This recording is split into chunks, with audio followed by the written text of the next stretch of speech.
Aí mais uma curiosidade do confuso sistema monetário, do primeiro sistema monetário do Império do Brasil, que pega aí todo o reinado do Dom Pedro I e alguns poucos anos aí do Dom Pedro II. Então a gente tem três moedas de tamanhos e pesos completamente diferentes e todas elas com um valor facial de 80 réis. Então a gente tem aqui a primeira, a dita moeda forte nacional, feita na Casa da Moeda do Rio de Janeiro e da Bahia também, então de maior peso e tamanho para a circulação nacional. E ao lado nós temos outras duas pecinhas de Cuiabá, então as ditas moedas regionais, né, de peso inferior. Né, a ideia era que justamente por ter esse peso inferior, ficassem circulando somente na província em questão a qual foi produzida. Né? A ideia é que o numerário, né, a moeda de troco, não fosse embora das províncias aí de menor comércio para as de grande comércio. E a gente pode perceber também que nessas duas de Cuiabá, as duas têm tamanhos bem diferentes, né, tendo aí um módulo maior e menor. Então, também aí a pouca regularidade nos próprios discos que eram fornecidos aí para essas casas de cunhagem regionais, né? Tem outros exemplos, né, como as de Goiás, em Minas também se fez moeda, mas aí mais específicas ao troco do ouro. Mas em São Paulo também tivemos essas moedas regionais de peso menor. Então é um aspecto interessante e que sempre chama a atenção, né? Uma vez que nesse período que deveria acontecer, que as moedas deveriam valer seu peso, né? E não era bem o que acabava acontecendo. Temos aí dois 80 réis do Império do Brasil, ambos do primeiro reinado, um de 1831, do da esquerda, e do da direita, 1824, ambos feitos aí na Casa da Moeda do Rio de Janeiro. Chama atenção que essa peça aqui tem um carimbo bem regular, né? O 4, o 0 bem regular, os traços ao fundo, né? Bem regulares, enquanto esse aqui, o 4, é bem estranho, né? Bem irregular, o fundo linhado aqui é muito mal feito, então o que nos leva a crer aí que um pode ser falso. Como eu já falei em outros vídeos, muitas vezes fala sobre a impossibilidade do carimbo geral falso, uma vez que ninguém seria burro o suficiente para diminuir o valor da moeda que você teria em mãos. Mas a partir do momento que sai essa lei, 1835, a aplicação do carimbo geral e a readequação aí do valor facial da moeda com o carimbo, em teoria, toda e qualquer moeda deveria passar, né, por essa carimbagem. Né? Todas as moedas deveriam ser recolhidas e feita a aplicação. O que não acontece. Então, às vezes, na dúvida, o cara com medo de perder essa moeda, que não seria mais aceita por não ter o carimbo geral, poderia improvisar aí esse carimbo aí, porque é melhor ter 40 na mão do que perder 80, né? Não ter nada. Então, nessa circunstância aí, pode-se acreditar que existem sim carimbos gerais falsos. Mas também é lógico que essas moedas, mesmo não tendo recebido o carimbo, né, como por exemplo essa aqui, automaticamente acabar sendo recebida aí no comércio por 40 réis, né, independente de ter ou não o carimbo. Muitas vezes, quando vamos classificar alguma pecinha, devemos contar as tulipas, né, que são aí essas florzinhas aqui em volta do valor. A gente tem alguma dificuldade ou pelo estado de conservação, como aqui é o caso, um carimbo aí impedindo a contagem das tulipas nessa região. Então, um macete, né, uma manhãzinha, às vezes, que a gente pode utilizar é pegar um papelzinho mais fino, um papelzinho de seda, alguma coisa parecida, ou com papel de seda, recortar um pedacinho, colocar sobre a peça no outro lado das tulipas e riscar com o lápis e fazer o formato, claro, bem fraquinho, né, para não estragar a moeda.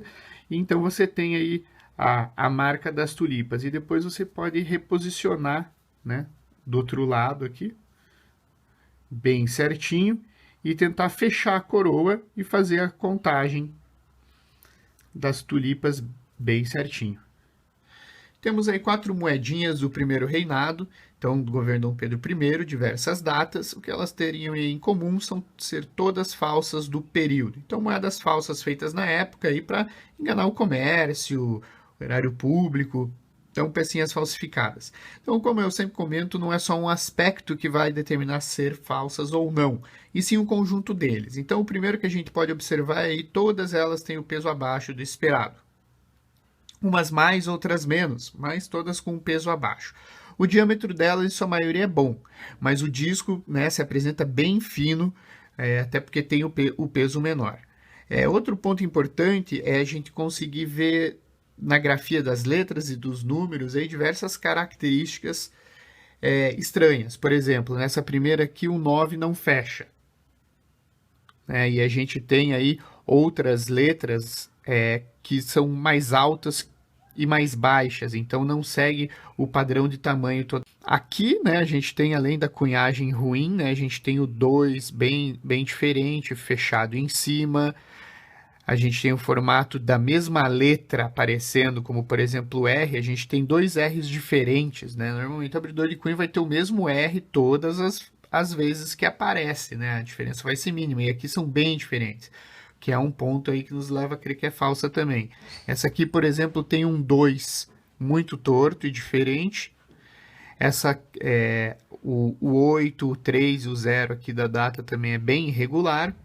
E nessa aqui a gente pode ver a pouca simetria aparente nesse brasão imperial, né? A própria coroa, né? Ela parece que tende para o lado direito, né? Se você passar uma linha reta no meio desse brasão aqui, ele não vai ser simétrico, assim, um espelho bem feito. É lógico que isso não... Às vezes a gente tem algumas imperfeições, né, em cunhos verdadeiros, mas tendo ainda o peso abaixo, enfim, todas essas características que a gente consegue montar, esses vários indícios, então a gente consegue ter certeza, então, que essas pecinhas são falsas do 40 Réis de 1827, cunhado no Rio de Janeiro, em teoria.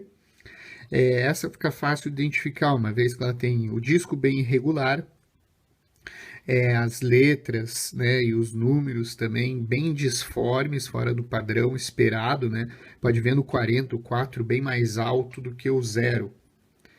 Aqui do outro lado, quando a gente vê o brasão imperial, também dá para perceber aí pelo tipo de coroa, né, o próprio escudo abaixo da coroa um pouquinho torto, disforme, então várias características. Ela tem o disco um pouco maior, mas o peso dela é 12 gramas aproximadamente, então um peso relativamente bom aí, possível um 40 réis verdadeiro com esse peso. Mas com os outros indícios a gente mata a charada. A outra pecinha é esse 40 réis de 1830, também em teoria Rio de Janeiro. É nítido o disco ser bem menor do que o esperado, então ela tem aí cerca de 33 milímetros. A grafia também é um pouquinho diferente, por mais que apresente mais regularidades. Mas olhando aí o brasão imperial dá para perceber aí também que ele é bem disforme, mais artesanal, né? Bem diferente do que se espera que apareça.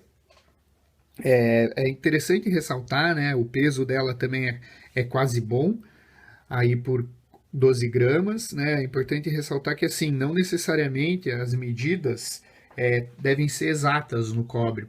Existem várias moedas que são verdadeiras, moedas boas realmente, que vão ter o peso um pouco abaixo, o disco um pouco menor, assim como podem ter falsas que vão ter o disco um pouco maior, ou até mesmo o peso bom ou mais pesado. Não há um problema nisso, certo? Mas no conjunto de indícios aí a gente consegue ver que essa aqui é falsa, porque além de peso e tamanho, ela também tem aí uma grafia diferente, os números diferentes, a quantidade de tulipas contando, a gente consegue perceber que essa já é uma falsa catalogada pelo Kurt Prober, né, um antigo aí estudioso da numismática. Então ele já identificou também como falsa, então já tem até um catálogo que indica essa pecinha ser falsa.